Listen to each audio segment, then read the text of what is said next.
أنصار الدين هذه الجمعية التي أسسها شيخ السلام في إفريقيا. شهدت العاصمة النيجيرية أبوجا انعقاد مؤتمر ديني وعلمي مهم نظمته جمعية الأنصار الديني والتجانية بمشاركة فعالة من إيكواس، وذلك بهدف مناقشة تطوير الدراسات الشعبية ودورها في دعم المجتمعات خصوصاً المهاجرين في دول غرب أفريقيا.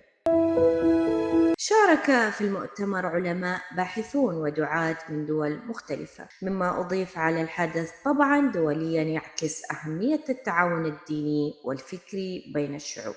وقد تناولت الجلسات العلمية كيفية تعزيز التعليم الديني الصحيح ونشر الوعي المستنير وتقديم برامج تخدم المهاجرين وتساهم في دمجهم داخل المجتمعات بطريقة حضارية وإنسانية. يأتي هذا المؤتمر ليؤكد أن نشر العلم وتعزيز التفاهم بين الشعوب هو طريقة لبناء مجتمع متماسك وتسخير الدين لخدمة الإنسان وإيجاد الحلول للتحديات التي يواجهها الشباب والمهاجرون في المنطقة.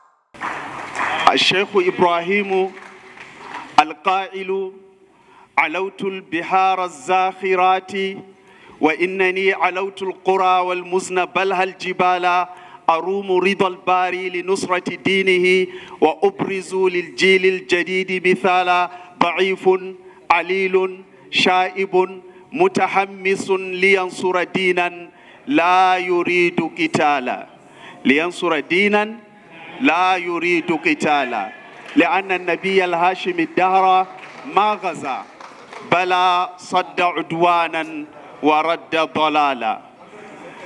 فالشيخ الذي وضع اللبنات الأساسية لهذه الجمعية، جمعية أنصار الدين، كان كما قلنا شيخ السلام في هذه القارة بل في العالم بأجمعه.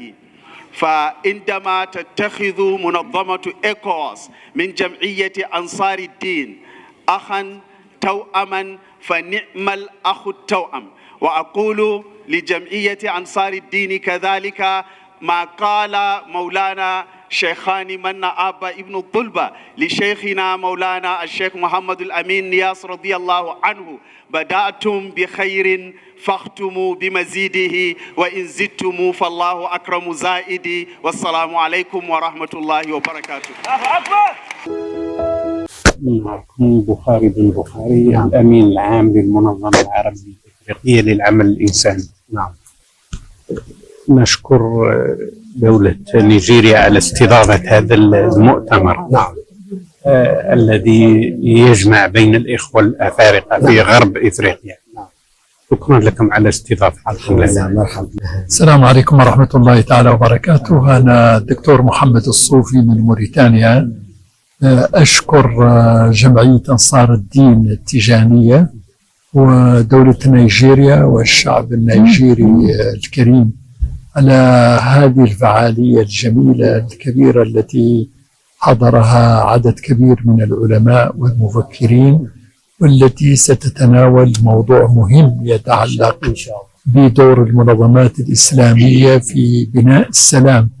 ونأمل لهذا المؤتمر النجاح والتوفيق. شكرا جزيلا. جزاك الله خير. أحسنت.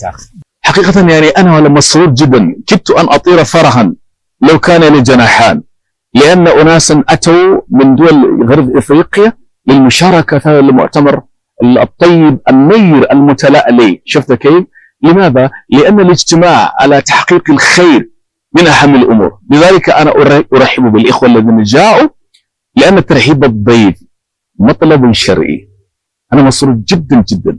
أنا لما جئت لم أتوقع أن أطلب مني أن أقول شيء، ولكن طلبوا مني فكنت يعني فرحان جدا. هذا يدل على روح التعاون والتعايش والأخوة. هذا الذي أقوله. لذلك أكرر أرحب بهم وأسأل تبارك الله أن يرجعهم إلى أماكن سالمين طيبين غانمين مأجورين غير معذورين. أي نعم. بارك الله فيكم، حياكم الله. وكان لهذا المؤتمر أهمية قصوى في الوقت الذي تعيش فيه الأمة وتعاني فيه الكثير من الاضطهاد الذي تقوم به الجماعات المارقة ضد الإنسانية. فهذه التجربة التي تقوم بها اليوم جمعية أنصار الدين بالتعاون مع الإكواس تجربة مهمة جدا، جعلت الكثير من القادة الدينيين من علماء غرب إفريقيا والساحل أن يشاركوا بطروحات ورقات قيمة ستجد بإذن الله سبحانه وتعالى ضوءا وتجد حلولا لهذه المشكلة التي عانت منها دول غرب إفريقيا وكذلك دول الساحل كثيرا، وبالأخص الدولة المستضيفة وهي الدولة نيجيريا.